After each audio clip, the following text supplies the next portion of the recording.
Here we have a new input-output rule application. But before we look at the application, let's first recall that we can represent input-output rules in 4 ways. One way is to do it verbally or in writing. Another way is to do it numerically, which we usually do in the form of an input-output table.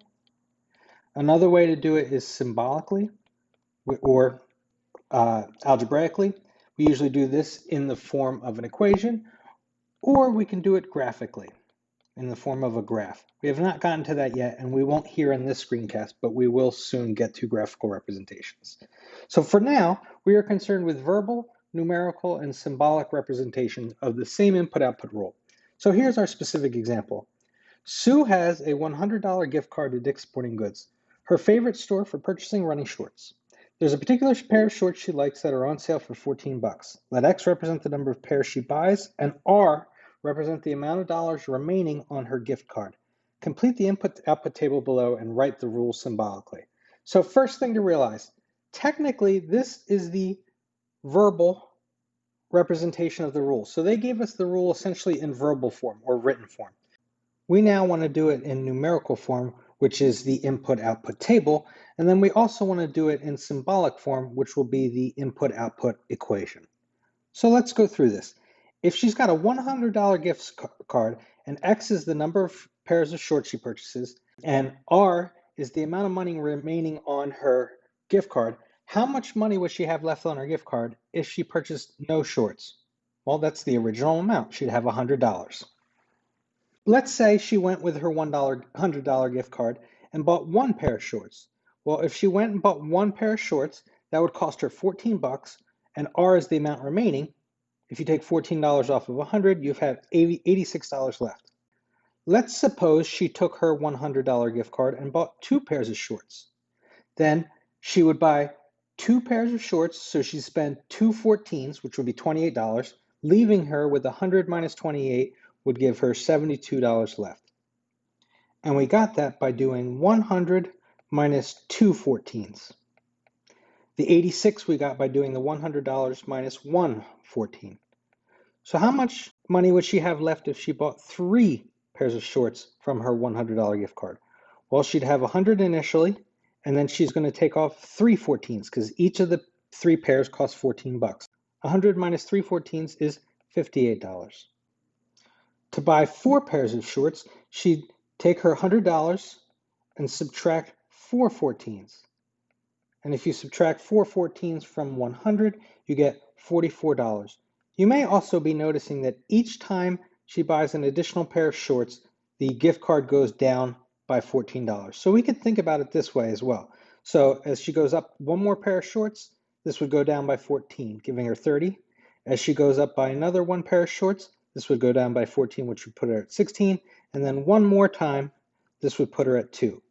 But remember, this sort of looking at successive outputs, it can be valuable, but not when you have to jump to a large number. So we really, instead of thinking about subtract 14 each time, we want to think about what do we do to each of these inputs to get the corresponding outputs. This table is the numerical representation of the input-output rule. But let's come up with a symbolic representation known as an input-output equation. And to do that, let's analyze what we've done here.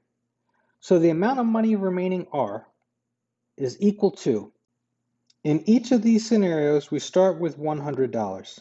And then we're taking off money in each of the scenarios because we're using the gift card. All of these scenarios each has the $14. That $14 is precisely the cost of 1 pair of shorts. And this is the number of shorts purchased, 1, 2, 3, 4. So since that varies, we're going to let X represent that number. X can be 0, 1, 2, 3, 4, 5, 6, 7. So we multiply 14 by the number X. And this is our general rule. The amount remaining on the gift card is 100 minus 14 times the number of shorts X. Once you've come up with an equation representing the rule, it's a good idea to check at least one of the rows to make sure it actually makes sense. So let's maybe use this one, right? So let's find out, based on this rule, if I purchase 5 pairs of shorts, does it give me $30 left? Well, R is equal to 100 minus 4 times the number of shorts in that row is 5. So 14 times, sorry. 100 minus 14 times 5, 14 times 5 is 70. 100 minus 70 is 30. So when I plug in 5 for x, I do in fact get 30 for r, which is what I expect in this table. So this is just a way to check to make sure we got the correct rule. We've now represented this rule, which was given to us in written or verbal form.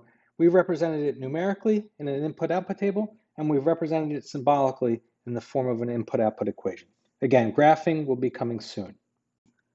We now define the notion of an ordered pair. An ordered pair is an ordered pair of numbers that represents each of the rows in the input-output table.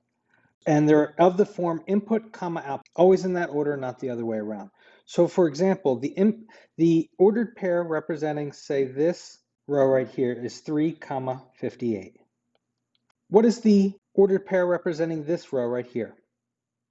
Well, that would be precisely 6, comma, 16, not 16, comma, 6. It's always the input, then the output. Don't forget, we have our inputs on the left, and we have our outputs over here on the right. So it's always in that order. That's something you simply have to memorize. Input followed by the output. But what we also want to do is not only do we have this definition of ordered pairs, we also want to make sure we can always explain what these mathematical objects mean. This is a mathematical object, but what does it mean in the context of the application? Well, look back. That 6 represented the number of shorts purchased, and that 16 represents the total amount of money left on the gift card. So whenever you're interpreting what an ordered pair means in the context of the application, you can always write it in if-then form. And what I mean by that is if Sue purchases 6 pairs of shorts, if Sue purchases 6 pairs of shorts, then she has $16 remaining. So you can always represent it as an if-then statement, and make sure you make one statement. Don't say 6 shorts, $16. What's the connection between the two? Because for example, 6 shorts, and this is a dollar amount, $72, but they don't match. They don't go together. These two go together. So if you have if you buy 6 pairs of shorts, then you've got $16 remaining on the gift card. Let's now take a look at a few additional input-output rules, but without the aid of a specific application.